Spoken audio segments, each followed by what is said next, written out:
Beep. All right. So on today's expose, we are talking Sebastian Hiram Shaw. Here's the middle name. Hiram Shaw. And he was created by Chris Claremont and John Byrne, not Rose Byrne, who's in this movie, but John Byrne.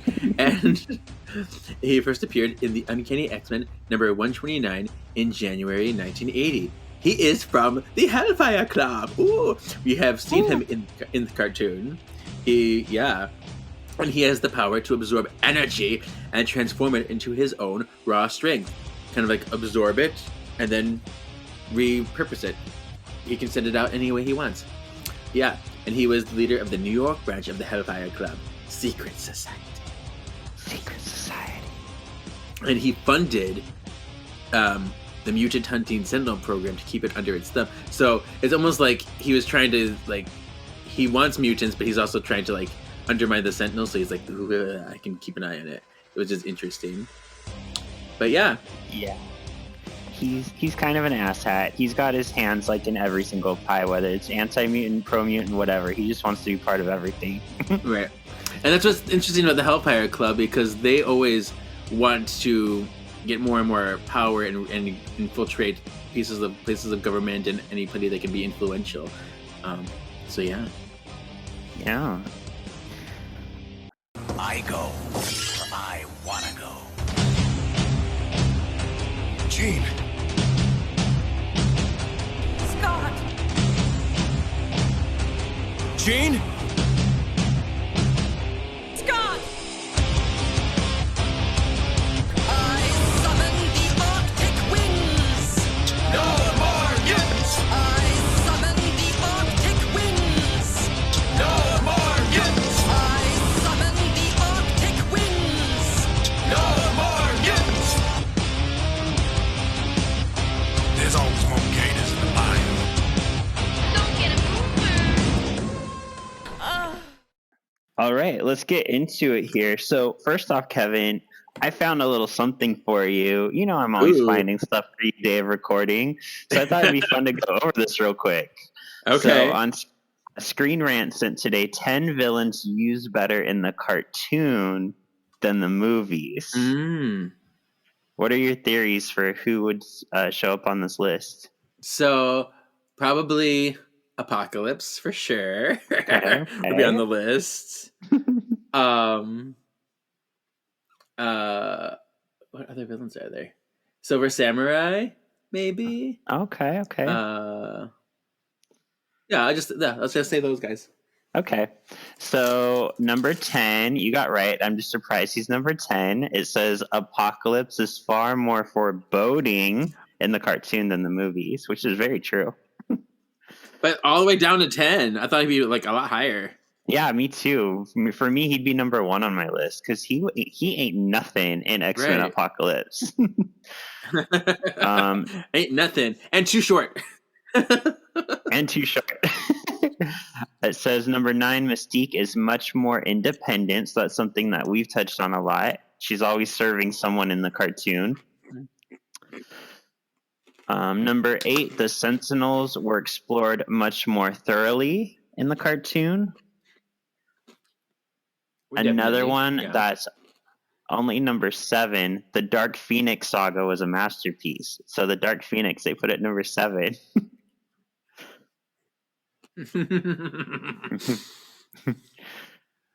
Number 6, Emma Frost was far more compelling in the cartoon.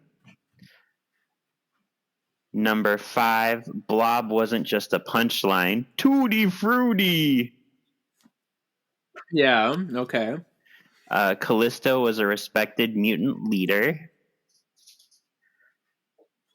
Juggernaut had much more depth, which is amazing when you say Juggernaut in the cartoon had more depth than something else. Then, yeah.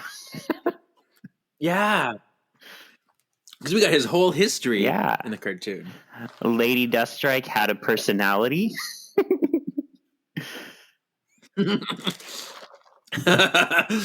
Oh, poor Kelly Hu. I know. We love her. And number 1, according to them, was Sabretooth. It says Sabretooth was a truly fearsome foe. But we liked him in X-Men Origins, so I'm surprised he's their number 1. Yeah. Yeah, there are lots of people that were lower on that list that should be higher. And all of these have like a whole paragraph to like describe why they put them there. I'm just not reading all that on the show. It's already going to be a long one. Yeah. All these movie ones are long because we just have so much to discover and We're out to discover. All right. So on last week's question, we asked, who would you want to play Gambit? We got some interesting answers. We got some of the same ones too. I like that. So Adrian Gonzalez, friend of the pod, who says hi to me sometimes, he chose Jack Rayner. Alan S.T.A. Gine said Chris Pine. Okay. Chris Dupre Hall said Cheyenne Jackson. I really like that one. I think it could work. Get out of here, Cheyenne Jackson. I think there's old like YouTube videos where there's like a theater talk and they had like the people from Ted Lasso Show and they had Cheyenne Jackson on with a puppet and the puppet's like, get out of here, Cheyenne Jackson. And that's what I think about every time I see his name or hear his name. Rachel Bobette said Dacre Montgomery, who was in Stranger Things. Oh. Let's see. Dog Waffle said maybe Glenn Powell if he can do the accent. He's got the look. Words of the Witch is how weird. They made a Charmed reference. Young Greg Vaughn. Oh my gosh. I did say that. Tobias Burning answered it twice. One time he said Kevin. Kevin should be Gambit. Oh no. No, we do not want that. And then I could cosplay him, but not be him. No. I cannot do that accent. But his real answer is Chris Pine. So we had 2 Chris Pines, which is crazy. Oh wow. We had Donut Devitt said Ryan Reynolds. And then Jono Leventia said, I always felt Ian Somerhalder had the look, but I don't know if he can pull off the accent, but I feel it. And he followed up with, it all depends on how they cast everyone else, like in age range. So do you know who Ian Somerhalder is?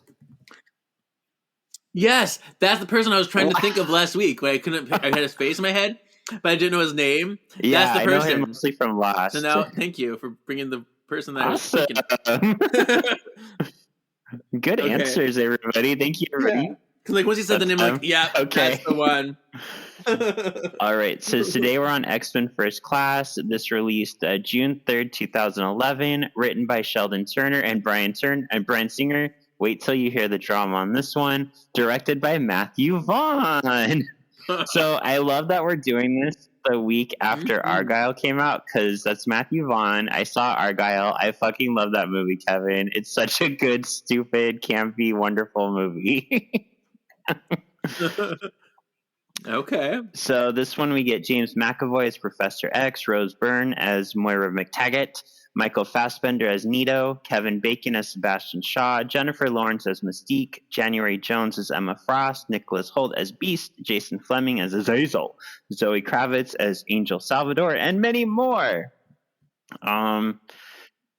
So here's where the drama started. So the first script was written by Sheldon Turner. He was writing X-Men Origins Magneto, and he set it between 1939 to 1955.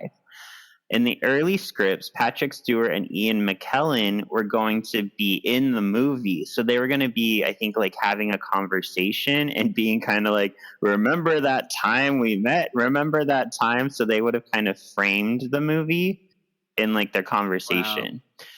Wow. What they were going to do is they were going to make the Nito movie and then they were going to make a young X-Men movie. Maybe, I think they were in talks to like make one to go with the new X-Men films, but just have a younger class since they fucked up everybody in X-Men 3. Things started going wrong because McKellen turned down the Nito solo project. He said he was getting too old. So I remember that. I remember these. Yeah. Wow. So the origin films were scrapped. They got rid of that one and Deadpool at that point. I think Gambit was still on the table. Then what they did is they hired Singer back in, Bryan Singer, to rework First Class. So they wanted him to take the Nito idea and the Young X-Men idea and work it into one. So I guess what kind of happened is Sheldon Turner was kind of like, dude, you ripped off some of my script. And Bryan Singer's like, I assure you I did not rip off some of your script. But he had to credit Turner in the writing by, I think it was like the Film Association Guild or something. I don't remember what they're called, but they had to yeah. So you ripped off some of his script. So Matthew Vaughn came in and he looked at the final script. He had final say, so he just kind of tweaked Bryan Singer's idea from there. So there you go. Nice. And I do have some gripes with this film. I won't say whether I love it, hate it, what, but I do have some gripes. So there's one character in particular that infuriates me. Oh my gosh. And you'd be surprised at who it is. No, you'd be surprised. You have no idea. Oh, okay. I have no idea. Okay. I think it's pretty evident, but okay. That's somebody new. All right, let's go ahead and get into this. Take us away, Daddy-O. Oh, Daddy-O. Here it goes. Poland, 1944. We open on an all too familiar scene from X-Men with little Eric. Well, you know what's interesting about this scene, actually?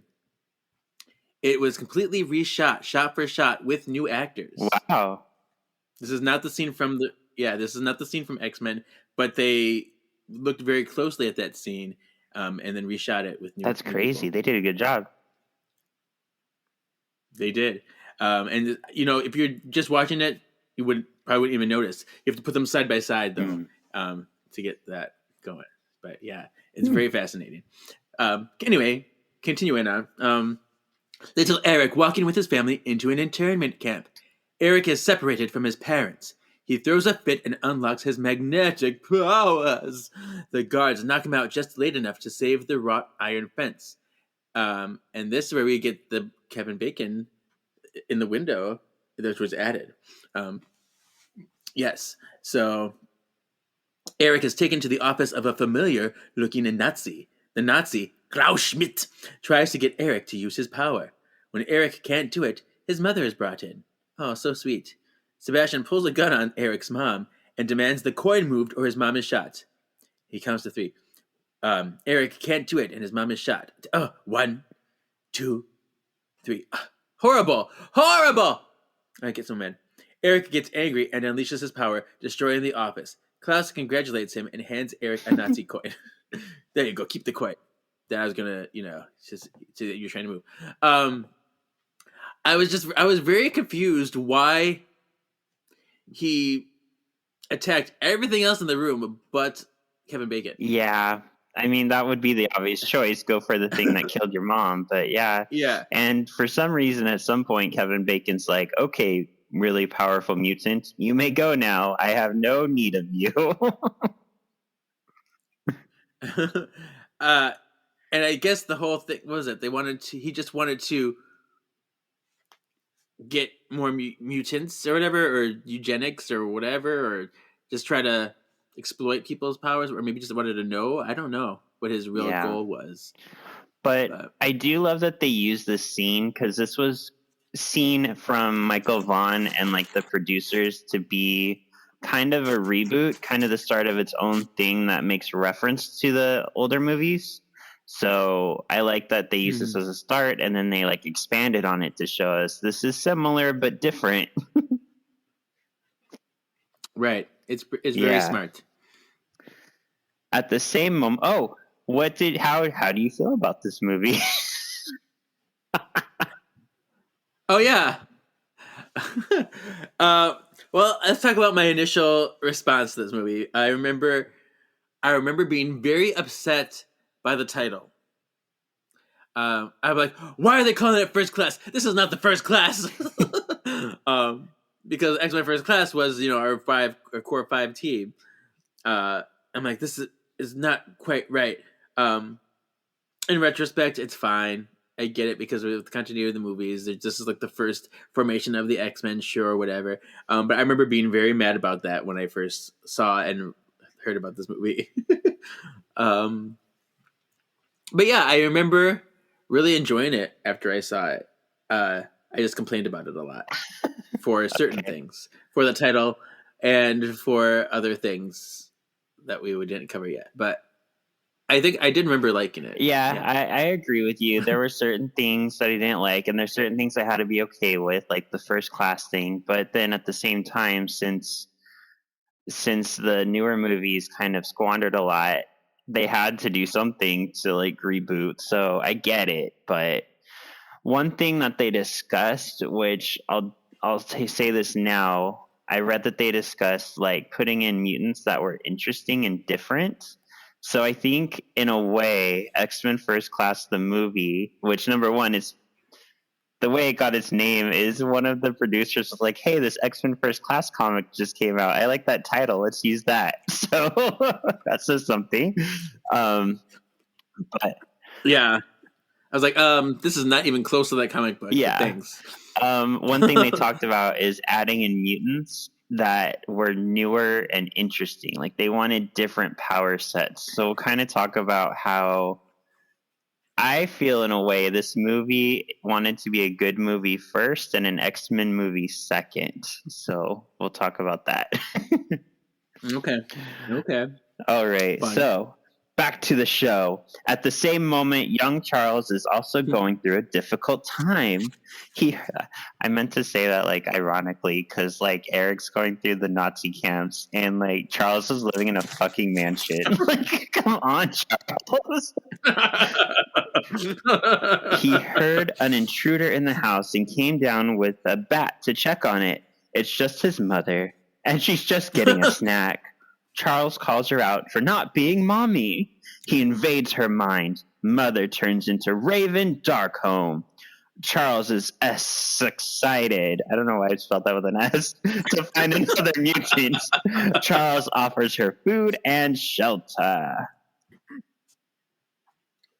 Yeah, he's like, oh, I'm your mother. Would you like some hot chocolate? And Charles is like, my mother is not that loving. You are not that. Yeah, because apparently in the comics she became, after she got with Juggernaut's dad, she became kind of like an alcoholic and was, not involved. So it makes sense. And then she's like, "Oh, a mutant girl! Let's adopt you as my sister." Well, and if I remember right, I think didn't Charles's dad like die under mysterious circumstances, and then like what's his name, Marco, like came in suddenly, so it looked like Marco like caused his death. Yeah. Oh, see, I'd drink too if I was her. Right. Fast forward to 1962, Geneva, Switzerland. Eric has grown into a sexy man with a huge penis. Absolutely, Michael Fassbender. Fassbender. Yeah, I remember all of those when that came out. Like, oh yes, it was all the rage, and everyone wanted to look at him and congratulate him and stuff. But he is very sexy, and what's crazy is because I can totally see Magneto in him. I can totally see him being a young Magneto too. I'm like, oh, good casting. But yeah, super good, super fun, super sexy. He is hunting the Nazi who killed his mom. That's interesting. It's the fact that it takes place in Geneva, Switzerland, because that's where the Frankenstein story was written by Mary Shelley. I wonder if that's like for a reason. Oh, the birth of a monster. I know there's a lot of Jekyll and Hyde references in this movie. I know that much. So I researched Frankenstein a lot for my second book. Oh, did you watch Pretty whatever? What is it called? I love Poor Things. It's so good. And last night we saw an early screening of Lisa Frankenstein, and it was so good too. You don't know what is Lisa that? Frankenstein? Was it like Lisa Frank? It's a movie about Lisa Frank? It's about Lisa, who is in the 80s, and she has a crush on Cole Sprouse from Riverdale. he's dead. I was gonna say Sweet Life of Zack and Cody, but okay. She has a crush on like his bust on his grave, and she's like obsessed with him. And one night she wishes he were alive, so lightning hits his grave and he comes alive, but he's like a zombie. It's like a comedy, but it's fun. I really like it. I never heard of this. Oh my gosh, you're missing out. I love that. You need to watch a trailer. I love that so much. Okay, all right, that's cool. Anyway. Meanwhile, at Oxford University, England, at a bard near the school, Raven watches as Xavier flirts with a girl with different colored eyes. He tells her it's a mutation. Raven changes her eye, prompting Xavier to want to leave. Later that night, Mystique is insecure about how she looks. She seeks solace from Xavier.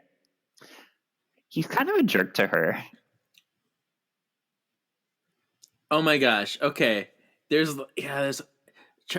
Charles is like flirty. It's like, oh my gosh, you're such a mutation. And then she's like, mutant and proud. And like, yeah, my eyes. And then, Mystique changes her eye color and she's like, oh, you have it too. And then Charles is like, how dare you do that on purpose, bitch. Like, don't try to steal my girl.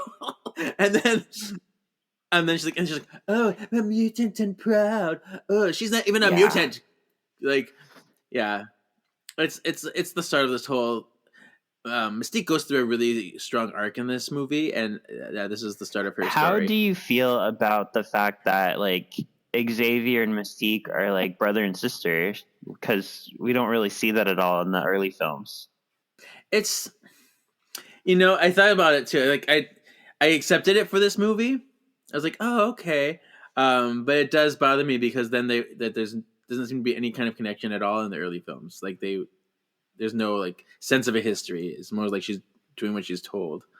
I get it. Because I think in the comics they had sometimes she grew up with him. Sometimes they weren't they married at one point or another in the one comic. I thought. I don't remember. It's weird. That is weird. Weird versions. I was researching this, and there's like these different, some maybe these small contained ones, and it's all contrary and contradictory to each other. Yeah. So. Yeah, I guess you're right. I've made my peace with it too, and we really don't see Mystique and Xavier like interact that much in the original films anyway. But you're right. She goes from being full of life to like Rebecca Remigian Mystique, who's just kind of like, yes, sir. Okay, sir. I'll do that, sir. Eric continues his search for the Nazis. He tortures a man working at a Nazi bank. Oh. The man says Klaus is in Argentina. Eric takes the man's metal tooth and bounces. This is crazy to me, though, because he was like offering him like this gold. And he's like, this is blood money because they melt down the fillings of all the people they killed to make this gold. I'm like, ooh. See, and that was something that's real. They did that. They took what was left over after they burned them and made gold out of it and bars out of it. That's creepy. I don't like that at all. That's haunted money. Yeah, terrible. Mm-hmm. So of course he's gonna be mad, and then he, we get a nice shot of the inside of the man's mouth as the filling flies out of his mouth. Yeah. You can't touch that button because you got watch on your arm, that metal watch on your arm. Ooh. So he's like, don't tell anybody I'm coming or I'll kill you.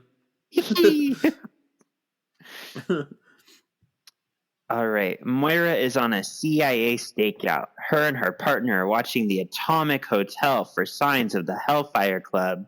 They recognize Colonel Hendry, a known associate.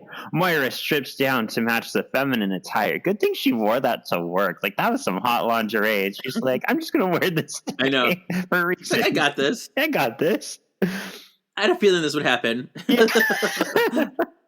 Moira slips in with a group of girls led by Emma Frost. The girls enter the party room. Moira finds the secluded chamber Hendry and Emma entered is now vacant. She finds it says here hidden, but it's a trigger that leads her to a hidden chamber. Moira starts snooping. I found it. Yeah, she touches the most obvious thing on the table and like, oh, that must be it. Yep. I have a note here that I forgot to mention. Did you know, this is pretty interesting, that James McAvoy actually shaved his head for the role before he realized that they wanted to keep his hair? Like, no, this is a period piece. So he shaved his head and then like, oh, we want you to have hair for this. And so they gave him hair extensions for most of this movie. He's wearing hair extensions. That's hysterical. Oh my god. That's dedication. I love that. Maybe he should have checked with someone first. Right, maybe. He's like, oh, I'm so excited. I'm going to be Professor X. I'm going to shave my head. Next door, Emma and Sebastian Shaw are interrogating... Is that the word? Interrogating Hendry. Okay. We get a Charmed cameo here. Colonel Hendry played Agent Keys in Charmed Season 7. That's why he was familiar. I couldn't put my finger on it. My whole hand. Yeah.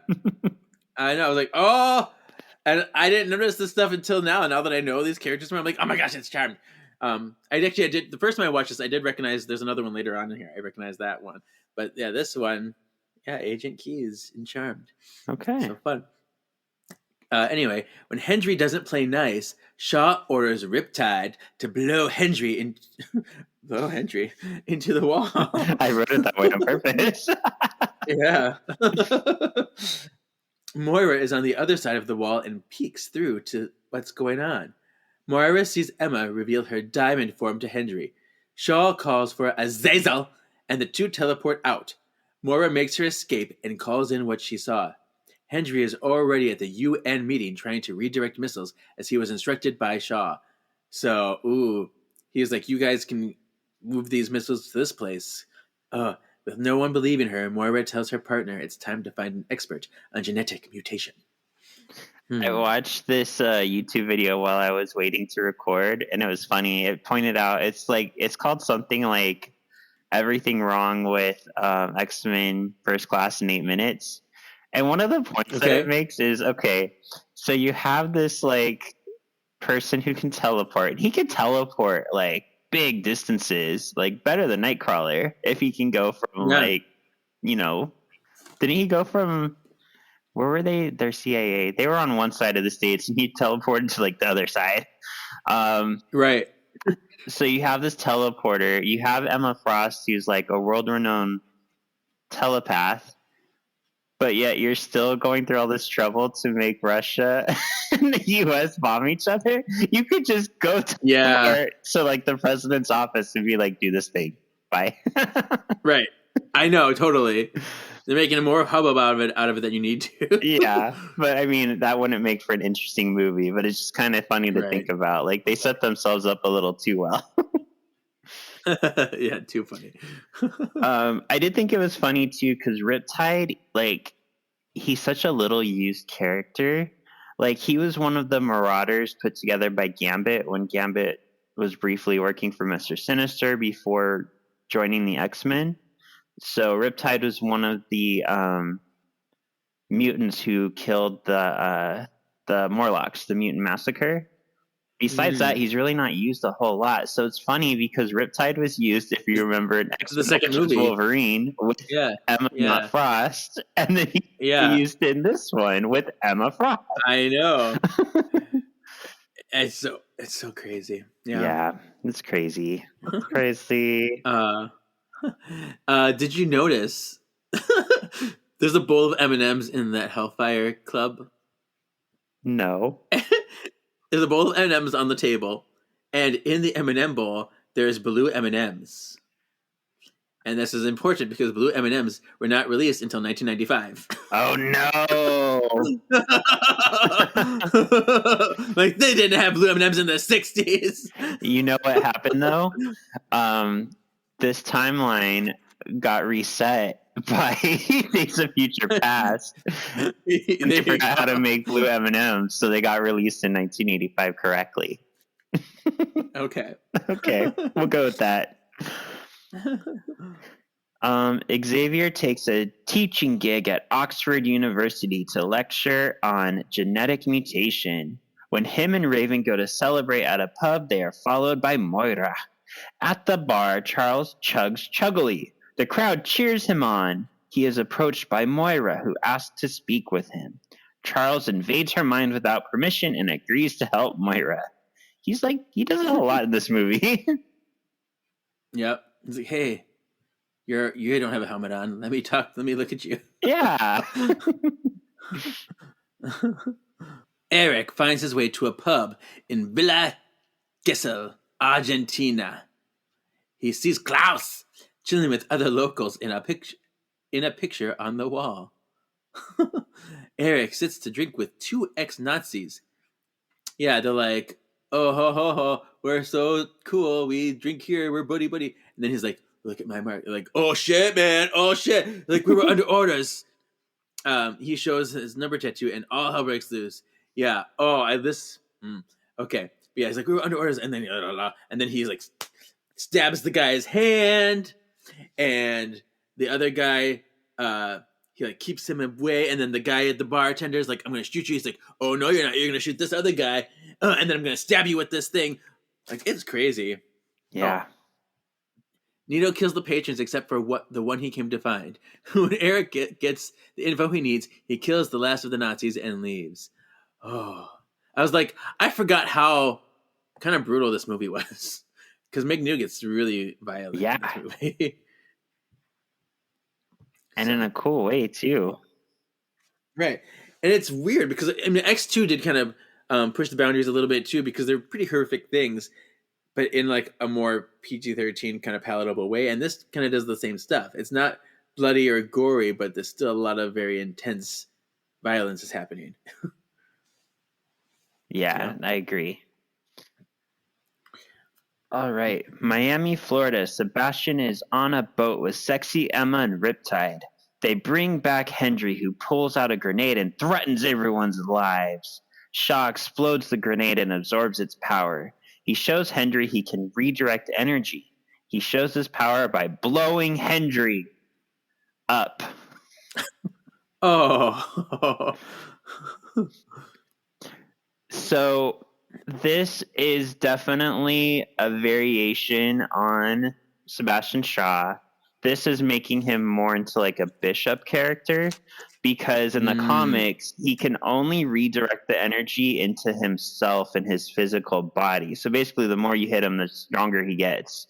Whereas Bishop, when you shoot him with energy, he can redirect it out. So they've kind of taken that and, mixed it up for visual cue. I think the visuals of Shaw looks really cool in this, the way like he moves like so fast, apparently sucking the energy, like there's multiple arms and stuff. Like, it just looks cool the way it does that. And I don't hate this. I was excited to see like Sebastian Shaw bulk up in the movie and like get strong and stuff, but I mean, it works. I don't hate it. He's not the character I have a gripe with. He's not the character I have a gripe with either. Okay. I will say this. I wouldn't have chosen Kevin Bacon for Sebastian Shaw, but he did a good job as Sebastian Shaw. Yeah, I think he acted really well, but it does seem like an odd choice. Yeah. You know what would be crazy? What? Like, if like, X-Men comes, well, because X-Men's coming to MCU, and then you have like the Guardians of the Galaxy is go and like, aren't you Kevin Bacon? Oh yeah, that's funny. You look just like the Kevin Bacon. Right. Kevin Bacon. So that that'd be really funny. I like that. I mean, it's definitely in there. If they don't take advantage of it, that's their loss, but it'd be fun. Yeah. At CIA headquarters in Langley, Virginia, Moira has brought Charles and Raven to present on mutation. When the CIA is not buying it, Charles reveals to the men he can read their minds. Look at me, look what I can do. I can see what you had for lunch today, what you want for lunch today. Oh, la la la. Charles divines from their minds the missiles being relocated to Turkey. When the room breaks out in chaos, Mystique shifts into Stryker Sr. Yep. Come out, wherever you are. Don't worry about us, Dingo. We'll make sure we can. Cameo. We get some proof that all the strikers in that family were dicks. Then herself. A CIA man in black offers to take Moira, Charles, and Raven to his off-site facility. Outside of the meeting, Xavier freezes time to speak to Moira. He tells her to meet him on the 3rd floor. Moira picks up Xavier, Raven, and the man in black to take them to search intel she came across on Sebastian Shaw. We may have something a-brewing. Oh, we may have something. Yeah. All of these paragraphs are so long. There's so much that happens in this movie, and there's so many like quick scenes. Yeah. All right, Eric shows up on Sebastian's fun time yacht, where apparently Sebastian and Emma sit around holding hands while Riptide stares at them. Emma announces Eric is there to kill Shaw, and she scrambles his mind before turning to Diamond and knocking him into the water.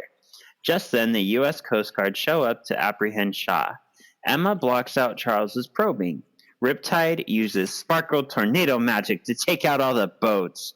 Nilo then uses his power from the water to destroy Shaw's boat with an anchor. Shaw and Emma clandestinely escape in an underwater sub. Nito uses his power to catch a magnetic lift, but he loses them and is taken into the ship by Xavier. Eric is surprised to find there are other mutants out there. Ooh. Ooh. What? More than just me and my adopted sister? Yeah. Like that girl with the eyes? So, and this is the big moment. So this is, in this universe, how Xavier and Magneto first meet. So how do we like this meet cute? Is it worthy? Sure. I mean, it feels a little disjointed because it's in the midst of all this action and it's dark and there's water and stuff. So I feel like it could have been more, I don't know, cleaner, like a cleaner meeting for at least, for us to see it. But I don't mind it. Yeah, it's dynamic. Like, it's definitely different because Yeah. they met like during wartime, but this is just in a different kind of way. Mm-hmm. And like the visual of Eric like magnetically clinging to the sub through the water, that was pretty cool. Yeah. Like skiing, water skiing without skis. Exactly. Yeah. All right. At a covert CIA research base, Moira pulls up with her posse and their brand new friend Eric, who they are taken into a CIA facility, even though they don't know him. Scientist Hank McCoy shows the new recruits a model of the Blackbird. Xavier accidentally is like, "Oh, hey, you're a mutant too," and they're like, "I don't want my employers to know that. I didn't get around to it. They didn't ask." They didn't ask, so I didn't tell. But, exactly. So I'm like, "Ooh, don't ask, don't tell." Okay, I get it. But yeah, totally outs Hank as a mutant. Xavier encourages Beast to take off his shoes and show off his hand feet. I'm like, these look so gross. I feel bad for like making fun of him. I'm like, ooh, those feet. Yeah. I'm like, nightmares. Yeah. I really like feel bad for Hank in this movie though. Everybody picks on him. He's the Jubilee of this movie. Oh my, he totally is. Mm-hmm. Never a bridesmaid. Yeah. Never a bride. That's what it is. Sorry. Never a bride, always a bridesmaid. You're right. Yeah. So Hank is pretty different in this movie too, because his mutant power wasn't only his feet, which are definitely like more monstrous here. Typically they were just bigger. They weren't like mutated but the fact that he in the comics, part of his mutant is like his bulkiness, like the fact that he's super strong, he has quick reflexes, he's got the feet. He's supposed to be a thick boy. Yeah, he's supposed to be a thick like Bolin from Legend of Korra boy. Yeah. And see, what's his name again? Nicholas Hoult. Yeah, Nicholas Hoult. Yeah, I always thought I always thought he would be so much more appropriate to have played Scott Summers. He's tall, he's slim. I can totally see James Marsden features. So I don't know why they never made him Scott Summers instead. But that's whatever. I can't change it now. Yeah. I mean, he's another one. I like him more than I like Kevin Bacon as Sebastian Stan or Shaw. Sebastian true. Shaw. I would agree to that. Yeah, he makes Beast work, but I wouldn't have picked him for Beast. Mm-hmm. Right. Okay. All right. So Emma and Shaw watch the news. Oh, What? I was thinking about Shaw being a misogynist. That part over there, where he's like, "You look beautiful, Emma Frost. Go fetch me some ice." Oh yeah. I was like, "Oh my god, asshole!" Okay. And I know you already know this. I know you know that I do not like January Jones as Emma Frost, even though she's not the character I'm referring to that I hate. But let's talk about it. Yeah. So number one, she plays Emma so demurely. Like she has no emotion for a role that She's boring as hell. Yeah, and they didn't write any interesting flat. lines for Emma as it is. So she delivers these boring lines boringly. Like she doesn't bring any flair to it. And There's nothing for her. The thing I don't like about how Emma's written, period, in this movie is when I think of Emma in the Hellfire Club, like she is part of leadership. Like she has a seat on the leadership role. Even though she does cow to Sebastian Shaw, he is the leader. He is the one that she's fucking. But she's not his servant. She only does stuff for him because he's in charge of the Hellfire Club. Right. But she will challenge him. She will make her point known. She will take charge when she needs to. When she's passionate about something. Yeah. She has no passion whatsoever in this. As we saw in just X-Men 92, like she orchestrated the Dark Phoenix. Like that was her doing. Yeah. Mm-hmm. So yeah. And I wish what I thought that I would have liked to see is a quick moment, even just a quick blip of Emma taking control of Sebastian and making him do something stupid just to show like I have power over you. I only serve you because I'm allowing you to. You know what I mean? Right. Don't get too big for your britches. Yeah. Although that maybe that might have been what prompted him to make the helmet to begin with, because he didn't want Emma fucking with his mind. Yeah. And this is in my opinion, something we see again in X-Men Apocalypse. I'll talk about it again too, but Psylocke in X-Men Apocalypse, when we first see her, she's like an assistant to, I think, Caliban it was, or somebody. Right. And I'm like, this is one of the world's most powerful telepaths and a ninja, and you have her relegated to secretary? Like, what the hell? Yeah. So there's my beef with Emma. There you go. Emma and Shaw watch the news to see the chaos their actions with the missiles has caused. Shaw reveals a helmet the Russians made him to block the telepaths. Shaw sends Emma for ice, which she gets from outside the sub in the freezing Antarctic temperatures. There it is. So this scene is very Matthew Vaughn to me. Her going out and getting the ice, like it was less X-Men, more Matthew Vaughn. Yeah. But I'm not complaining about it because I love Matthew Vaughn, but it just was kind of random for an X-Men movie. Mm-hmm. Like, let me just go out on the top of this boat where it's stuck in an iceberg, and I'm gonna use my diamond finger to cut the. It was a lot. Crazy. Do we like that this is where Magneto's helmet comes from in this? In just the movies, the Russians made it as a gift for Shaw. I mean, it worked in this movie. It's fine. Does it contradict what they said in any of the original movies? I don't think so. Yeah, I don't know if they ever say where he got it from in those movies. Yeah, I don't think it does. So I'm okay with it. Yeah, I was thinking, like, I like it as a symbol of, like, this helmet was made for a bad guy. So when Magneto takes the helmet, it's like he's accepting his role as a villain at that point. So I like it as a symbol. Back at the facility, Raven and Hank bond over feeling different from society. This is my Aladdin moment. It's like, I feel so trapped.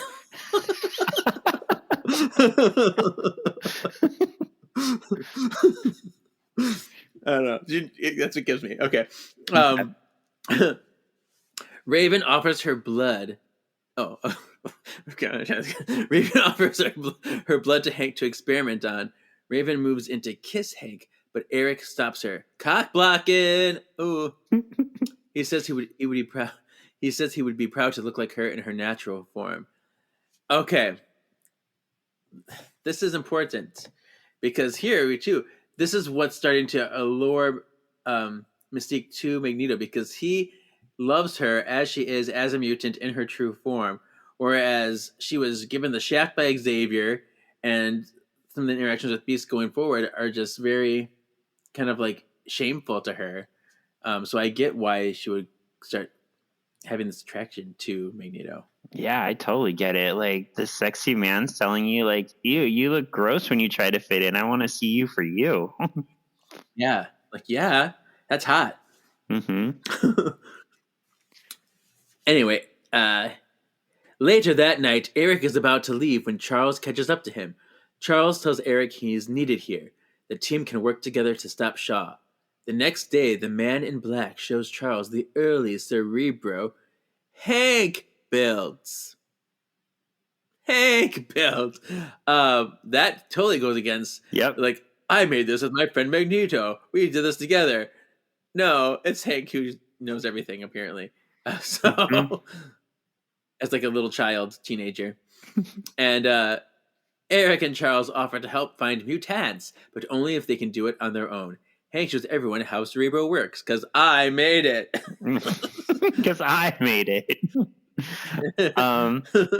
And we get a cameo here. They just love to cameo. Come out, wherever you are. Don't worry about us, Dingo. We'll make sure we can. Cameo. Little Storm. There was no Storm. There was also a Scott Summers. Oh, I didn't notice the Scott. So Storm was kind of, they zoomed in really close to Storm, so she was right there. But behind Storm, on the left side of her, was like this guy in sunglasses with like a baseball. Oh, cool. Yeah. So we got a cool character and we got Scott Summers. Rude. Oh. All right. We get a montage, because even Rocky had a montage of Charles and Eric using Cerebro to locate mutants. Do you know that reference? Was that one lost on you? I don't know that one. That one's from Team America World Police. They have a whole song of, oh my gosh, we're going to do a montage. Montage. Oh my gosh. Rocky had a montage. Okay. I do remember this. You're welcome. Did they have more than one movie? No, just that one. Okay, then that's the one I saw. I do remember that movie. That was a crazy movie. I love that movie. Cool. We see a montage of Charles and Eric using Cerebro to locate mutants. They first find Angel Salvador at a strip club, then Darwin driving a cab. They find Alex Summers in self-imposed solitary confinement. Next, they find Banshee flirting badly at an aquarium, and they find a sexy Wolverine at a bar. He tells them to go fuck themselves. The cameo that everybody dropped their panties over wetness. Oh, I was so excited. Everybody laughed at that. It was so good. It's so good. It's still so good. Yeah. And I read that the initial line was supposed to be just like, fuck off. Is what he was supposed to say. But then he just said that and it was better. Okay, I like that. Yeah. I did find it weird to think that, like, Professor X and Magneto are there to, like, get Angel, and they're, like, basically pay her at a strip bar, and then they're like, we want you to be our student. I don't know. It's weird. It was so weird. It's like, here we are in this private room. We're laid in the bed. Like, hey, Angel. We want to recruit you. And we're just like, oh. And there's a deleted scene here where you... I saw it! You got the deleted scene where he put, like, Magneto in drag and looked like, what is this? What purpose does this serve? Yeah. Professor X made Angel see Eric in drag, and they cut it. It was so good, though. It's so random. I mean, I would be all about it. But I would love to see like, because I don't. Yeah, her reaction's like, like, yeah. What do you want me to do? Like, if this is some kind of kinky thing you're into, like, too funny. So this is part of why I think this movie is more to be just a movie over an X-Men movie. This is the most random assortment of characters. It's so random. Like Angel Salvador was in New X-Men in like 2000. Like Darwin is actually one of the only characters that maybe should be here. Have you ever heard of Darwin before? Oh, I know Darwin. Oh, good. Yes. I don't know his history as much, but I do know him. Yeah. So he was in Deadly Genesis, which was a continuation of what is it? Second Genesis, where basically, so the original 5 X-Men went to Krakoa, and Krakoa like imprisoned them. For I think it's 30th anniversary or 25th, they wrote a story in between. Kevin, there's a story in between. It blows my mind. So Xavier and Moira went out and found a second team that consisted of Darwin, what's his name? Gabriel Summers, Vulcan. Okay, yeah. And some other people. I forget the other people because they weren't important. You'll find out why in a second. They sent this group to Krakoa to save the original 5 X-Men, and Krakoa killed them all. It killed the second group, and Professor X was so ashamed, he erased it from Moira's mind, and he never told the X-Men about it. And then he went out, it was revealed, and got the next team with Storm, Wolverine, Sunfire, all those guys, and sent them, and they were able to send Krakoa into space. What ended up happening, though, is with Darwin's power to survive anywhere, I think, from memory, I think he attached to Gabriel somehow and saved Gabriel's life. So those two survived. Gabriel was taken in by the Shi'ar and experimented on, and Darwin eventually came back because he can survive anything. So he survived in space. So that's where Darwin comes from. Very nice. Yeah. So the fact that they used him is crazy to me. They also used Alex Summers, which I always had a problem with this. This is the 60s. He is Cyclops' slightly older brother in the movies. How old is Cyclops? Yeah. And especially if we saw him in that Vision, they look to be about the same age. Yeah. Or not the Vision, in the Cerebro. But, I mean, we do get the two of them together in future movies. So there's that. Yeah, but time just gets a little wonky. It's and because I was always weird because I'm like, but he's the younger brother. As always, I'm like, he's the younger brother. But you told me that there was something that he was older in some comic book somewhere. In Ultimate X-Men, Alex is the older brother. I don't know why they did that. It's always bothered me because I think Alex, most of his character works off the fact that he's Cyclops' younger brother. That's part of his shtick. He feels he's the Chris Hallowell to the younger brother his syndrome. Oh, by the way, how did you feel about our X-Men Charmed assignments characters? That was kind of fun. So I enjoyed it. I thought you had some very good mashups, and I thought it's funny that you didn't realize that you put Scott and Jean as Prue in. Right. Because I was just thinking about the character. I'm like, oh my gosh, they are together. How funny is that? So fun. Good job. Yeah, thank you. On the sub, Emma boringly checks in with Azazel. He's like, hey, Azazel. She visits Shaw. Did you know that in this Simon Kinberg, who was like a producer on this movie, don't mention him. He said that. I know. He said that initially they were changing history here too. They wanted to make Azazel Mystique's father, but it didn't make it into the movie. I'm glad it didn't, because that would have been super weird. Why? Ugh. There's no point in doing that. Yeah. So I was like, good. Well, that would have been a very weird choice. And like he is kind of like the makeshift. He's so close to Nightcrawler in this movie. So similar. They teleport both. They have to go to the same dimension. He's probably from the Brimstone dimension too, right? Going through there. I don't know. Do you know? Is that right or is that wrong? I don't know. So it's right, but Kevin, I can't hold it in anymore. Okay. Azazel's the character. I hate that Azazel's in this movie. Do I like him as a character? I love him as a character. Do I like his characterization in the movie? It's fine. But why is the Lord of Hell? Azazel's basically Satan in X-Men. Why is he hanging with Sebastian Shaw? Why is he just like, oh, I'm just going to move over to be with Nito now because I have nowhere to go? Why is he in a movie with Mystique and there's no love story? Why does he have no connection to Nightcrawler? Fuck you people for putting Azazel in this movie and not explaining anything whatsoever. You could have just used the Vanisher. There, I said it. Boom. Because if he's supposed to be this devil, he's not going to be like some hoodlum like background character that follows whatever you tell him to do and be like some, I don't know. He's the kind of character that just gets killed at the end because no one cares about him. Yeah. So it is very odd. Yeah. It infuriates me. Yeah. There was no like respect to his character and using him in this.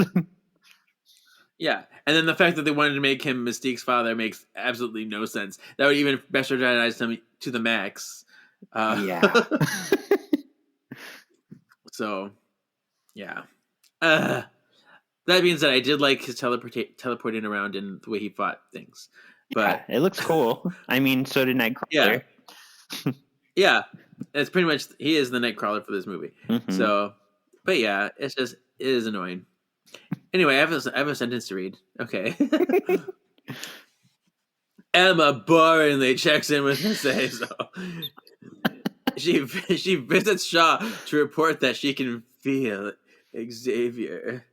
Oh. Like his reach is amplified all over my body. Shaw sends Emma to Russia, where he deals with Eric and Charles. At the Washington Monument, Eric and Charles reflect over chess. Oh, always playing chess. See? Later in the facilita, the new recruits sit around and choose their nicknames and show off their powers. Meanwhile, in the CIA building, Moira is meeting with the heads of CIA reporting on the Shaw situation. Moira, Eric, and Charles prep to send the kids out. They come back to find the new recruits causing chaos. The adults leave the room disappointed.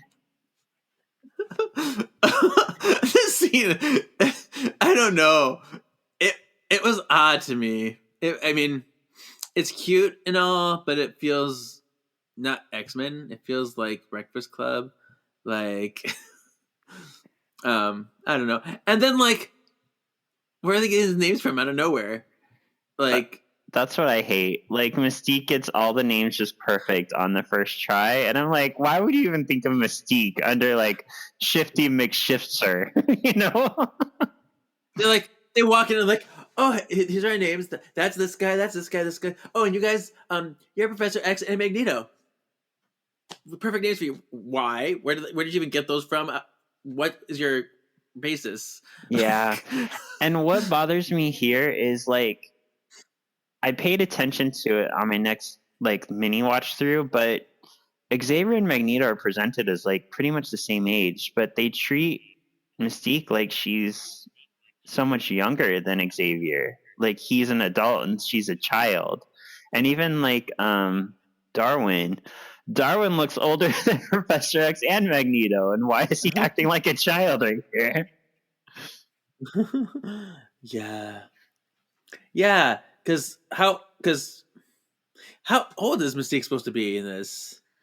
I don't know. They said she's even ages at half the differently time. Yeah, so she should actually be older than Xavier. Right. And I know they threw that in there to make it make sense for the future movies. Mm-hmm. Why she's still so young while Magneto and them are like older. But but still, it's a little interesting. Well, I And odd. also like it because it's not too far from the comic that she just doesn't really age because she just can keep shifting her organs and like Right. keeping herself Right. young. So that one makes sense. Yeah, I thought about that. Yeah. I was like, oh yeah.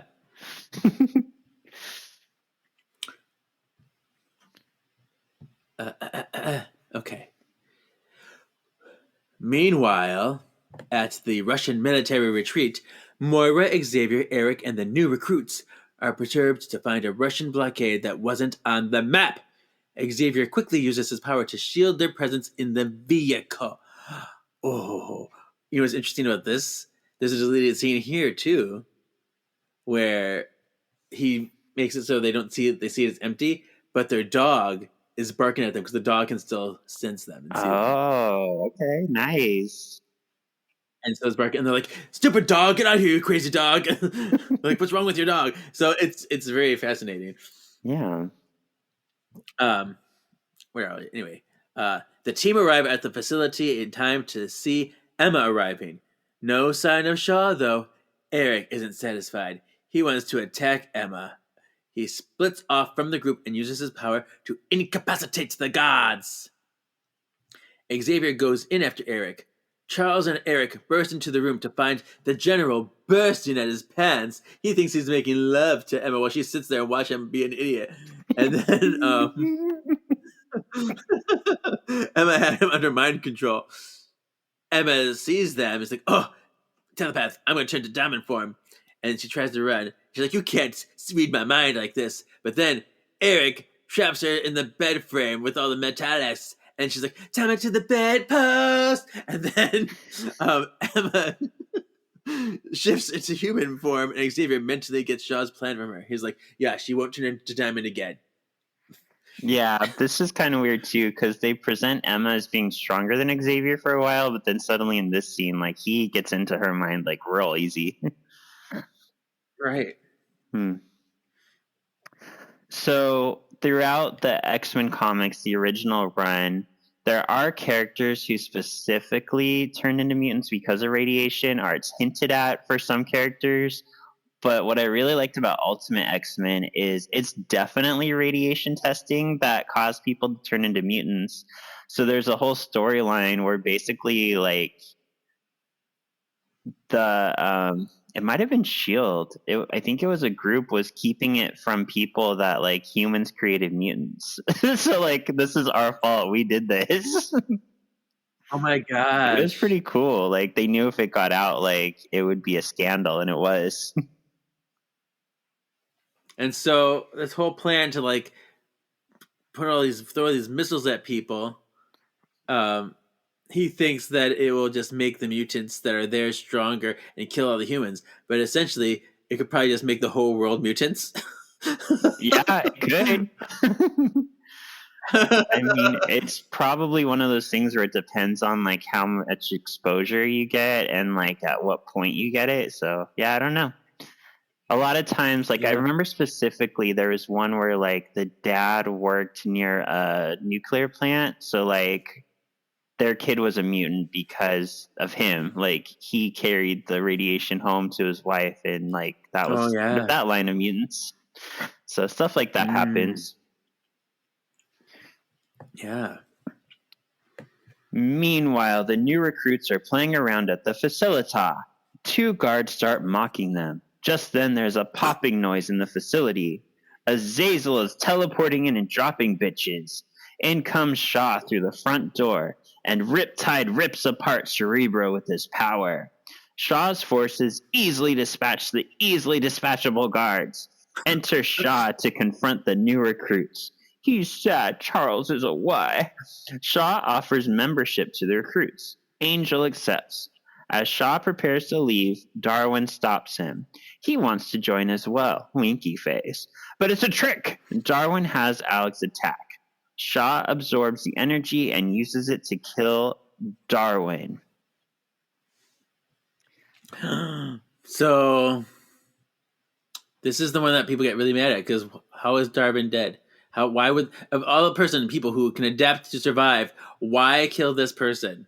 This makes no sense. I was really excited by this because when I first saw this movie, I envisioned it was going to be a trilogy because that's what they were saying, and that Darwin would show up in like the third movie and be like, "I'm not dead, bitches. I adapted. It just took me a while to like rebuild myself, like in the comics." But yeah, it's stupid that he dies. He should have adapted to it. It pisses off everybody who sees it, I think. So maybe Deadpool 3 will, because because Matthew Vaughn saw a bunch of footage from Deadpool 3, and it makes you wonder, like, why would he have access to that footage unless they're using some of the stuff he shot from First Class in the movie? That would be amazing. So that's what we're thinking. So maybe they'll address this Darwin thing and he'll survive. That would be great. Yeah, if enough people don't like it, we saw how they fixed the whole like Deadpool in Origins. Right. So I'm so excited. I have this note here too. Why did he look at the black man when he said enslaved?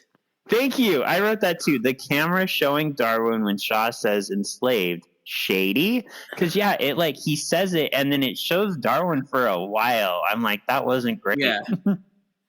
Like, that's not a good look. No. Why? Matthew Vaughn. You don't like that. No.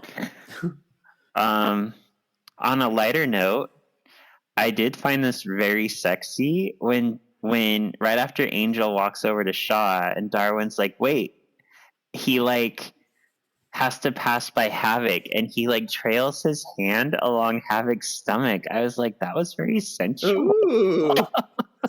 Is there something going on here? He's like, yeah, let me whisper sweet nothings in your ear, yeah. Yeah. Beautiful. I'm glad you noticed the enslaved thing too, because that, not great. Yeah, absolutely. Yeah. All right. 21. Moscow, Russia. Shaw meets with the Russian government to discuss putting the missiles in Cuba. Oh, Cuban Missiles Crisis of the 60s. Oh. Yeah. The general isn't happy with the plan, but he is threatened by Shaw and his gang into complying. I think this is the same guy we're talking about. I put Secretary of State. I don't know if that's the same person or not. But the Secretary of State is another charmed person, Ludlow. I remember him. From Lost and Bound, who wanted the Firestarter. Tyler, the Twisted Firestarter. That's him. So cool. Yeah, that's the charmed peoples. It's almost like Charmed or something. I know. Eric, Moira, and Charles show up at the CIA Facilitad to find it in ruins. The students refuse to quit. They want revenge for Darwin.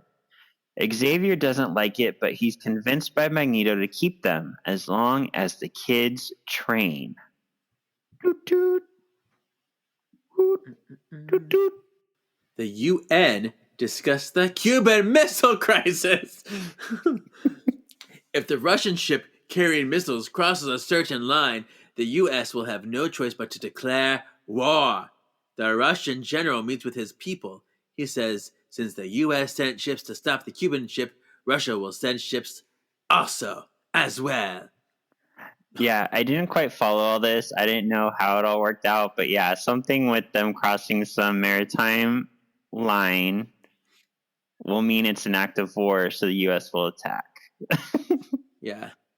There's a lot of politics in this, and there's politics in X-Men all the time, but this one seemed especially political to me that I was kind of lost in a lot of it.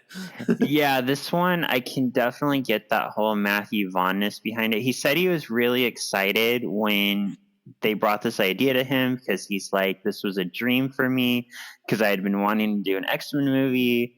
I love the 60s. He loves the whole like spy aspect. So that's why Moira is more of like a CIA agent than like a scientist, which doesn't really match her in X3, does it? But anyway, so this has Matthew Vaughn written all over it. He loves like over convoluted like spy themes. So yeah. Yeah. Charles shows everyone to his childhood mansion, their new home. Magneto dares Xavier to shoot him so he can prove he can deflect it. Charles refuses.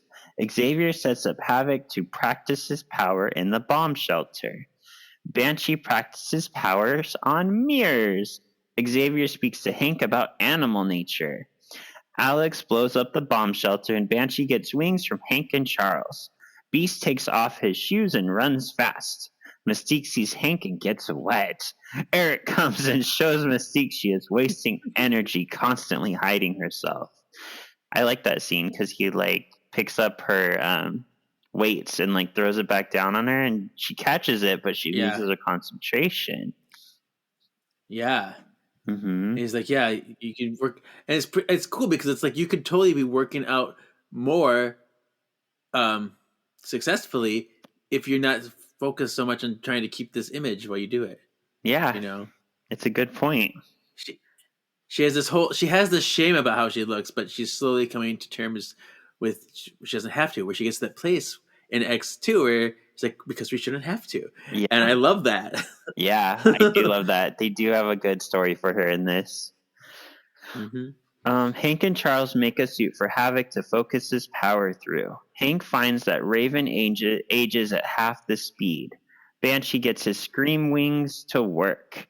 To complete the training montage, Xavier dares Eric to move the satellite in the far distance. Charles goes into Eric's mind and unlocks his emotional memories. Eric moves the satellite. But what happened to everyone's TVs? Right. My Wi-Fi in the 60s. I don't know what to do.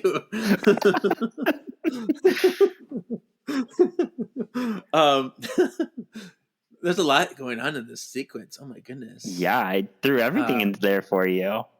Yeah, you did. There's that whole scene with Hank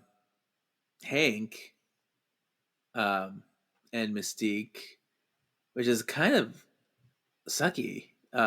Yeah, because he says you and me, your blue stuff will never be beautiful to society. Like, oh my God, you don't say that to somebody you're trying to impress, man. Like, right. Like, you just dug yourself in a hole there. Mm-hmm. Yeah, that part sucked for Mystique. Yeah. So, but I guess it's part of her arc. So, I mean, there's a lot of really great character development in this movie. I can say that much. A lot of really beautiful, emotional places to go with them. Well, and it's kind of what Matthew Vaughn said about X-Men The Last Stand. He would have added 40 minutes to really pump in the emotions, and we get that in this one. This one's a longer X film, but we do get a lot of emotional storytelling in this. Mm-hmm. Mm-hmm. I do like, though, that it's written in that Xavier is kind of pushing Eric to be better. It's almost like he is the Batman creating the Joker. Oh, yeah. Mm-hmm. And it's a wonderful moment where you get to see, he says between rage and serenity, which those are both very important emotions, and they do represent kind of duality and balance in and of itself, which is very powerful. Mm-hmm. I love that Magneto has a memory of his mom and everything, and the acting here is so beautiful. What's interesting about that, though, is that memory was actually from a deleted scene that where Magneto he arrives at the airport after coming on a plane, and he sees a young boy and his mom in the airport, and he imagines this memory over, superimposing those people that he sees. So, but I'm glad they cut it, because then it makes showing up here more powerful, because in this it's something that he kind of locked away or forgot about, and it's coming back, which is kind of cool. Yeah, I agree. It would have taken away from it if we saw it earlier. Yeah. So Moira calls in the gang. JFK, my fellow Americans, whatever his name is, whenever he says he's is on a TV announcing war of the missile crisis. Wait. Oh, sorry. JFK is on TV announcing war if the missiles cross the oceanic line. Eric is sure Shaw is behind this war and knows they'll find him in Cuba. In the sub, Shaw proudly watches the JFK announcement. His work is in fruition.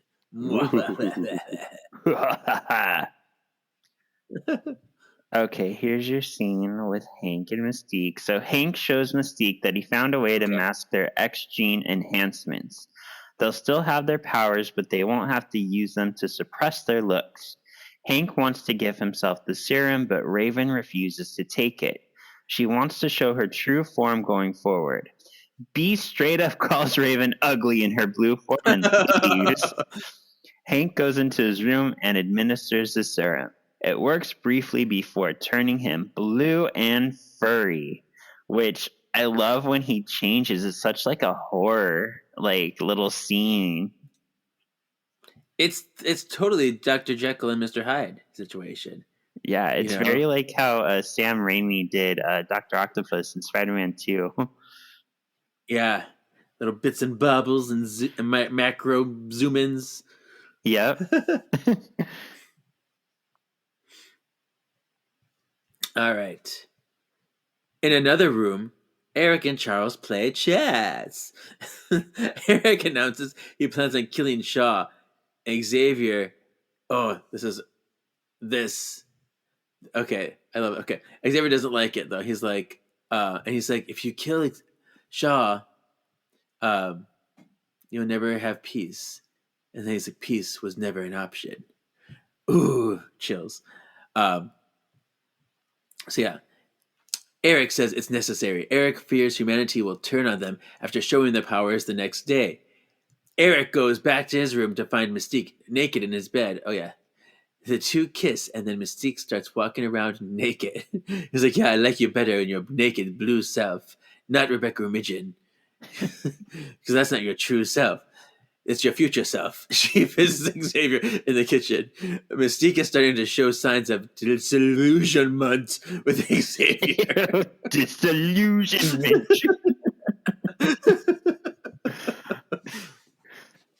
And, okay, Exhibit B. They fucking, Kevin. I forgot about the scene when we were watching the earlier films. Magneto, Mystique, they fucking. Yeah, I mean, this is pretty much confirming it. Yeah. But I just want to know, when does he go from Hottie McToddy womanizer to gay queen of the universe? True, yeah, because he gets very dramatic in the later ones.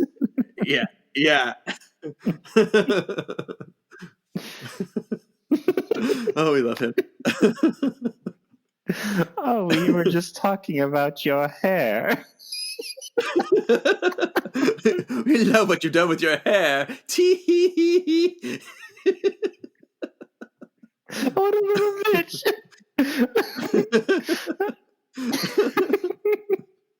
All right.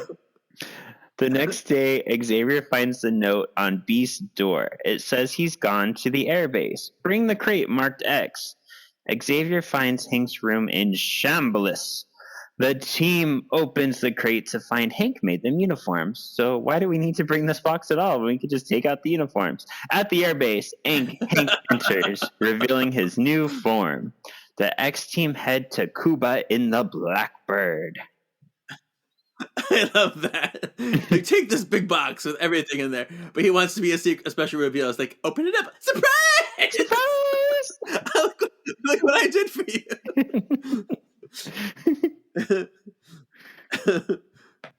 Meanwhile, at the Cuban border, the ship with the missiles is 3 minutes from crossing the line. Oh no! The U.S. and Russians prepare for war. The ship Aral C is ordered to turn around, but is not responding. The Blackbird rushes into the scene.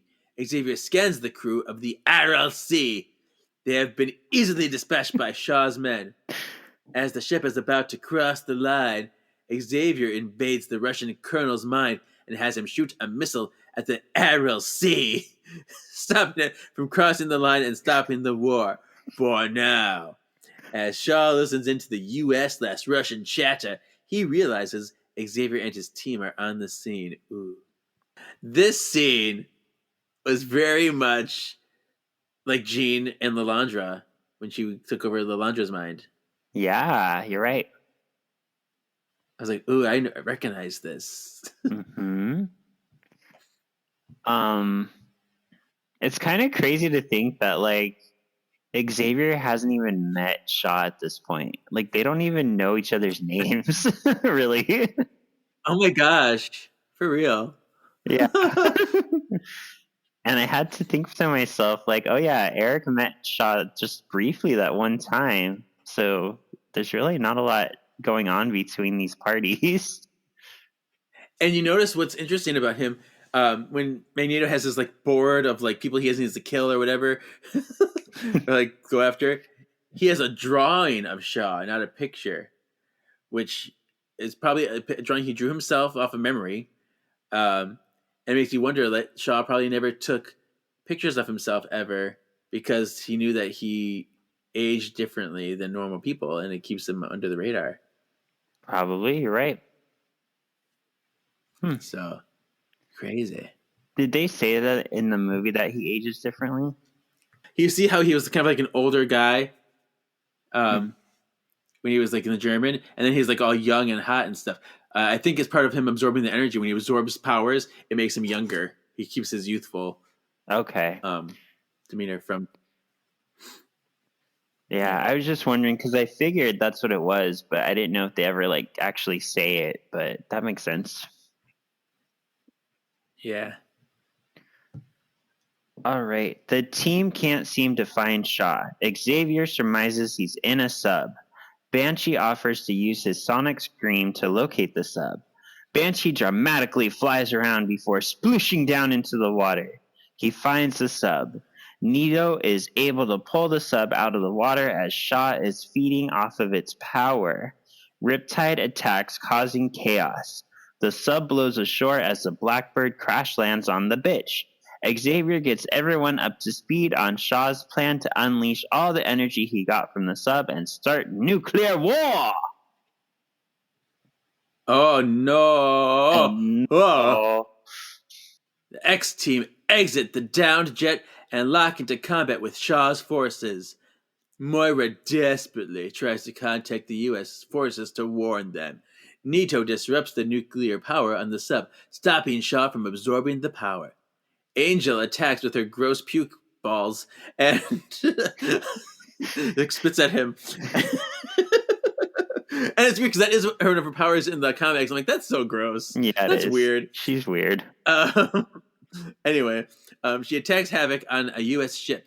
Banshee and Angel go into a sky battle. And I gotta say, I do love that they gave Banshee his iconic kind of outfit with the yellow and black. That's cool. Yeah, it was cool seeing him in live action doing stuff. Yeah. And I'm glad it doesn't sound like the cartoon. That's really nice too. Yeah. Angel blasts Havoc. Oh, scandaloso. That's weird. But it only makes him sexier. I know! It's like, oh, I'm going to blast your chest piece, and now you get a boob window. Look at that. Look at my boob window for the rest of this movie. I love it.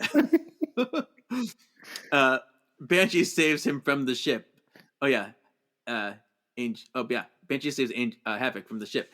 Angel spits on Banshee's flight contraption, breaking it. Havoc blasts Angel out of the sky. By like slicing her wings, which is super cool. Mystique shifts into Shaw, and her and Beast take out Azazel. So I was thinking about this. I have one complaint about this scene, and that's Angel, and that's the fact that she so easily betrays her friends. You know what I mean? Like, there's no sign of her not liking them when she's hanging out with them, and Shaw's like, come join me, and she's like, okay, and now she's like willing to kill them. It was so random because there's like no debate over it, no confliction over it. She's just like, She just walks over. I'm like, that sounds good. And then she's like, yeah, I'm fighting with you now. It is so unmotivated. Yeah, but not as bad as when Storm joins Apocalypse later, but we'll talk about that when we get to it. Yeah. Oh, I love her on TV. She's fighting for the mutant. Right? Want to go kill some mutants? Sure, I'm free. But yeah, it's just a That's thought. gonna be fun when we get there. Yeah. You're going to love me during that one. I'm going to come off as so positive during Apocalypse. No complaints. Interesting, now that you brought it up, in Apocalypse, we see a picture of Angel like dead. You know, like an autopsy photo of her. And it's dated, the way the date is on. I think you're thinking Days of Future Past. Sorry, Days of Future Past. Sorry, Days of Future Past. Yes, you're right. But it's dated a certain time, which puts her death about a week after the events of this movie. Oh my god. Yeah. Okay, I'm saving some energy for that too, because I have some gripes there, but I'll share when we get there. Yeah. All right, I've been saving this great line for you, and I'm gonna forget to say it when we finally get to the movie. I just know it. All right.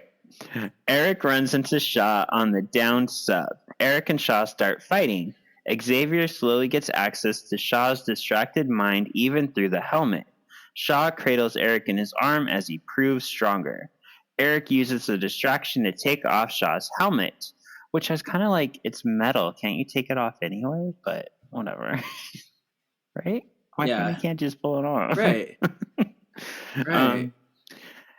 Xavier freezes Shaw in place. Eric puts on the helmet and moves in to kill Shaw. Eric presents the coin Shaw gave him to prove he can move it. He pushes it through Shaw's head, killing him as Xavier feels every moment. Which, I have a question again. If Xavier is controlling Shaw's mind, couldn't he have, had him move? He just sat there, watched the whole thing happen, experienced it, but couldn't he have done something? Released him? He could have done anything. He just sat there like a weirdo. I mean, no! I mean, it makes a really cool scene. It's really dramatic, and I like the way the camera moves from Shaw being killed to Xavier screaming. It's not explained well. Yeah. Yeah, and Charles didn't want him to kill Shaw. For the audience, it's very much poetic justice, so we love it because it's I'm killing you the same way you killed my mother. The 1, 2, 3 is the exact same way. With the coin that this is totally all kinds of meaning and symbolisms and yeah. Which is, but yeah, I don't know why if he didn't want him to be dead that he didn't do anything more. But I was gonna say here too. Oh, which is what's interesting is I think Magneto is absolutely a product of Shaw, because they do act in similar ways. When you think about the way he moves the missiles, is kind of like how he moves the guns on the police officers. The way he tries to turn everyone into mutants is very much the same kind of thing with his missiles. They want to make the mutants stronger. It's very crazy how similar they are. And but he's yeah. That's a really good point. And I think you're right, because a lot of times we hate what we don't like about ourselves. So he's hating that Shaw is this tyrant, but I think deep down he wants to be that tyrant, and he knows he can be. He's yeah, I am, and that's what he put on. He put on the very same helmet that he took from him that he was using. It's yeah, it's do I want to be you? Do I want to be better than you? Interesting. Magneto exits the sub, but Shaw's dead body first. Oh yeah, floating there. Creepy. Weird. I don't need to see this, but okay. He calls for a truce between Shaw's forces and Xavier's. He shows them the real enemy is humans. He tells them the humans are preparing to fire on them. Moira runs to contact the ships to stop the attack. No one answers her. She's like, oh, God, dang it all. The U.S. and Russians fire the missiles. Eric easily stops the missiles in place. He turns them on their owners, and they're like, oh, it's been an honor serving you, man. You are great, whatever you are, soldiers, whoever. And they're like, we're going to be dead. And then Xavier jumps Eric, releasing the hold on the missiles. And they all kind of explode in the air, like, oh, whew, we're safe. Xavier regains control, then loses it, then regains it. Moira fires on Eric, and he deflects the bullets. But one hits Charles in the back, goes, ah! And then the missiles are stopped, but at the cost of Xavier's legs. I can't feel my legs! I can't feel my legs! Nito blames Moira. You did this! And attacks her. But Xavier says, oh, you did this! And then Nito asks Xavier to be by his side. You're my brother! Oh, we're supposed to be doing this together! But Xavier refuses. Oh, I love this. This is a beautiful moment. He says, we want the same things. And he's like, my friend, but that we do not want the same things. And he tears on him, like, oh my God. He's like, okay, well, I'm going to leave you there. And then Nito leaves with his new brotherhood. Mystique, Riptide, Azazel for some reason, and Angel. This team will last for ages. A team for the century.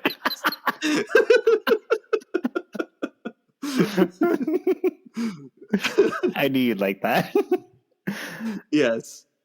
So I do like this idea that like Magneto's directly responsible for Charles's impairment, just because it shows like I was reckless, I was thinking about no one but myself, and I caused this. I did this to you, just like you created me, I created you, but mine is a negative thing.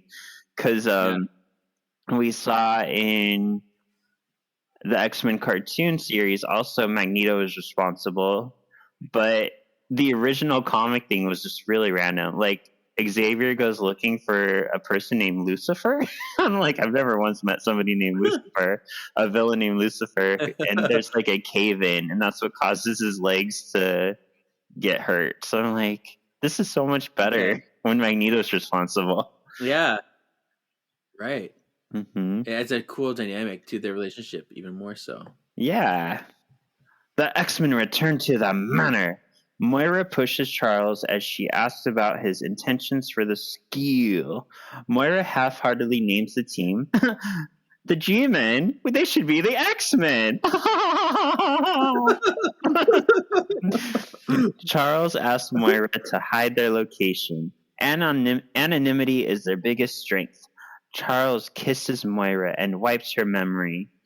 As the CIA interrogate Moira, Eric shows up in full garb and frees Emma. He invites her to join their little team. This is going to have huge, what's the word? Repercussions. Consequences. Consequences. Yeah, so totally factor in. Yeah. Yeah, I definitely feel Matthew Vaughn probably had like an idea for where the story was going to go, and then he's not involved in the next one, so it feels like nothing gelled. Yeah. Right. I'm trying to think. This whole thing with Moira and Xavier, she's like, "Oh, I won't tell anybody if they can do what they want to me. I won't say a thing." Kiss, swipe your memory, and then she's like, and then she goes, "I remember this." Yeah. And then nothing. And then I remember this. And then like, oh great, he wiped your memory. This is why we don't have that's why we don't have women in the CIA. I'm like, bitch. Right? Like, jeez. I'm like, how rude. I did see a deleted scene too with Charles and Moira like in a room talking, and then he goes in for a kiss. So that would have made the scene a little less random. Cause like we sense there's something between them throughout the movie, but like he just kisses her. Yeah, and then when she goes, it's like I have fragments of memories, this and that. I kiss, and they go, oh god. Yeah. And I'm like, oh my god. Oh man. So A couple things about this movie. So Vaughn originally wanted there to be a love triangle between Xavier, Moira, and Eric, and they're like, no. The studio said, no, that's too much. We don't need that. Which I don't think we do either. That would have been weird. We don't need that. No. Especially since he's already fucking Mystique. Like, yeah. There's enough of a triangle with her, because she's trying to decide who she wants to be allied with. So maybe we got that. And I think that would have just relegated Moira to just like another woman, whereas in this she stands on her own. Like she is her own person. Like she doesn't need a man necessarily to be important to the story. So yeah, I'm glad we didn't go that route. Right. Let's see. Matthew Vaughn actually cut Sunspot from the script. So we would have gotten Sunspot, but he felt like it was too many characters. And he felt like he didn't have the time or the money to develop Sunspot. So that's probably for the best, even though I love Sunspot. Yeah. Yeah. And we got him later. We got him in a later live action, so that's good. Yeah. Oh, Aiden Kanto.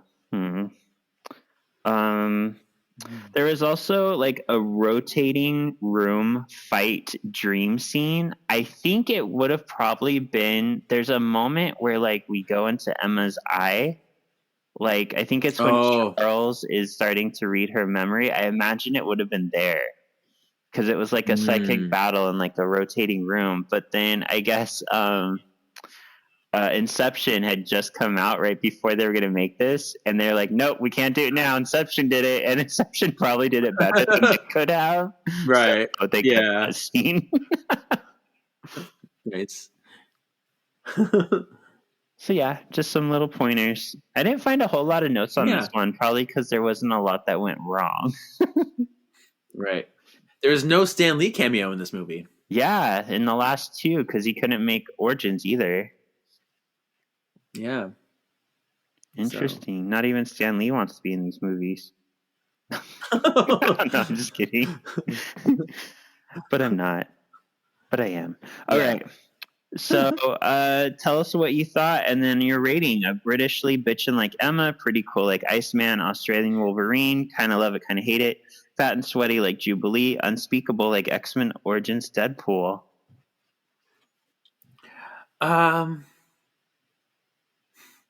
See, I didn't do any of these things. I was trying to figure. I think I settled on one. I don't know. I'm trying to think if I liked it better than or worse than the first time I saw it, because I don't know if I think I like it worse than the last time I saw it. Wow. But I still, not that I think it's a bad movie, because I still really enjoy it. But I guess the subject matter wasn't as interesting to me as I thought it was. I think because it was very much into that political stuff, and I don't know. The teen stuff was fine, but annoying to me because I think it was just, I don't know. So there's parts of it I didn't like, but there's also like the whole emotionality of this is the strongest points for me, and I like seeing all those stuff. The action in this movie is fantastic. Everybody was really on their game and really committed to being there in the moment and to these characters. That's great. I think I'm gonna give it a pretty cool. Pretty cool. Like Iceman. Okay, girl. Yeah. Okay. So yeah, I think for me, when I think about this movie, I have to think about it in a couple ways, because like in X-Men lore and like comic continuity, like it doesn't do a lot. Like this is not how the comics go. When it comes to the movie continuity, even that's a little skewed because of the X-Men movies as a total. But like entertainment wise, I have a lot of fun in this movie. I think it moves well. The story's fun. The characters are, for the most part, well used. My biggest complaints is like two things. This is when I realized I hate that the villains are underused in the X-Men movies, because Azazel literally doesn't talk in this movie, and neither does Riptide. Yeah. Like, there's no. Emma's a blah, a big blah. Yeah, she's a blah. So there's that, and then the reason why I think this movie is for first and foremost an entertaining movie is because I don't think they took a lot of care in putting together these groups of characters. Like we said, they're all just from different time periods in X-Men, all from different teams. Like, even if they took out Riptide and Azazel and put other people in the Hellfire Club, it would have made more sense because they're a group, you know? Mm-hmm. I know they can't like straight up do an X team for this one because there's not really an X team earlier than the original 5, and then they already used most of the original 5 in later films. So I get that it's going to be a random assortment, but like they went random. But yeah, out there. mm-hmm. But I also gave it pretty cool, like Iceman. I think it's better than X1. I don't think it's as good as X2. But this is definitely where I started having hope for the X-Men movies again. Like I thought they were on a better track again. Yeah, for me, because I still don't like it better than the X-Men one, just because I have have such a good feeling, and I think it's more cohesive. But I do like the way they did the action, and I do like the the really great scenes that we do get in the acting in it. So right now they're kind of on par. Like they're both of them are pretty cool for me, but I still think X-Men's a little bit higher up on my list. Okay. Who would you say is the MXP? I was debating between two people. I don't know if I made a decision yet. Okay. How do I decide? I mean, this is essentially a Magneto movie. I think this is, this came from like the Magneto Origins movie. So a lot of this does center around him. I think his discovery of a lot of things and his revenge and his finding his current place, status quo. But I also think it's very much a Mystique movie, as we talked about, and finding her place. I'm good. How do I decide? I don't know which one I like more. It's between those two.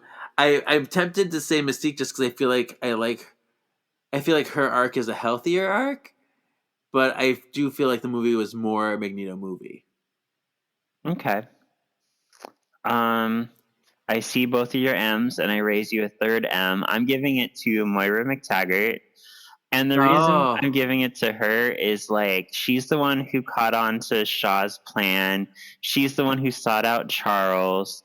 She's the one who, without her, the missiles would have hit the ships. So like I enjoy that she went into mission mode and just started firing on Magneto. Like she cares about him, but had she not fired at him, she wouldn't have saved the day. And even though it was at risk to Charles, I don't think she would have not done it. Like, she's just that kind of person. She's a hero. Yeah. Yeah. And we love Rose Byrne. She's so good at everything she does. I remember it took me a moment, but I was like, I sat down one day, I was like, oh my God, Rose Byrne is the mom in Insidious. She's the bitchy woman in Bridesmaids, and she's Moira. Like, is there nothing she can't do? Like, those are three very different characters. Absolutely. Yeah, she's so good, and she's so pretty, and yeah, I really like her. Yeah. All right, what would you say is the X factor? So either like favorite moment in the movie or something that connects this or represents the X-Men universe as a whole.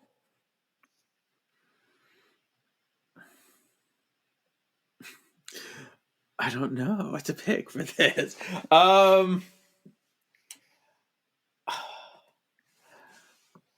I guess my favorite part. You know what? I talked about what I love. I love Magneto and Mystique stuff. But I do like the seedlings, the inklings of the things that they threw in there that do have consequences further along the line of this movie and have connections to the original ones. Part of me wants to say Havoc. I don't know why. I think he's super sexy, and I like seeing him. It's weird. I can totally see him as a Summers brother. He has some Cyclops qualities in him, but also like I think even more angst. He's very alone, much a lone wolf, but he's like, I'm gonna play nice with everybody. I'm afraid of my powers, what they can do. Better put me in that bomb shelter. Yeah. So I'm going to say Havoc just because I know we get some brother bonding later on, and that's the start of it. Okay. Also, that go fuck yourself scene. Yeah, the Wolverine scene, that was great. Yeah. I'm gonna say I like how they represented the randomness of an X team, like because basically both these teams are just thrown together. Like they're just people thrown together, and they have to learn to work together, which is a huge theme. But not only that, like it did a good job of showing how like tenuous that line is between good and bad mutant. Like Eric and Nita were friends, and Mystique shows us like it's just every mutant is one push away from joining one or the other. Yeah. Mm-hmm. Or one sentence that says "join us." Yeah, because all Eric did was show that he appreciates Mystique for who she is. That's the only thing that Charles couldn't give Mystique. Yeah, Mm-hmm. but also like the way Angel walked over, no reason, no reason. Like... Yeah, just because he seems strong. I'll kill everybody in this room for you. What? All right. So, speaking of previously on, who were you most excited to see in live action? Darwin, Banshee, Havoc, or Angel Salvador? Oh, I kind of already said mine. Yeah, you did. You said Havoc. I did. Yeah. I didn't know this was coming up, so I'm like, who do you think mine is? How do I think yours is? You said it was Darwin, Angel, Salvador, or Havoc. Yeah, Darwin, Banshee, Those Havoc, or Angel. I'm gonna say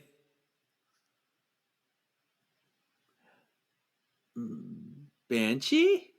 It was Darwin. I love Darwin. I've loved him ever since he got introduced. I love Darwin. Okay, I was maybe between those two. I'm like, so okay, yeah, Darwin's great. I was excited to see Havoc. His powers just work so differently than I imagined though in the movie, because they always come from his hands in the comic, but in this it's like from his chest. And it's the swirly swirls. It's like hula hoops. Yeah, it is. Mm-hmm. All right, cool. So next up, we are going to review the Wolverine, and Kevin has a guest for us. Woo-hoo-hoo-hoo. Yes. I've been in talks. So, yeah. Cool. Well, where can the people find you? Yes, you can follow my personal Instagram, KJEEZY87, or follow the other podcasts that we do, Words of the Witches. I just put out a bonus episode talking about the current Charmed drama that's everywhere. It's a mess. It's fine. I just carry on. So, yeah, there's a bonus episode about that. And, yeah, I guess that's all I got. Okay. You can find me on Shawn Perrett, ShawnPorrett, on Instagram, and that's the link to all our stuff, all my projects. Thank you for listening, Sexy Exes. We'll see you next week for the Wolverine. Bub. I'm the best there is at what I do. Bub. Bub. Bub.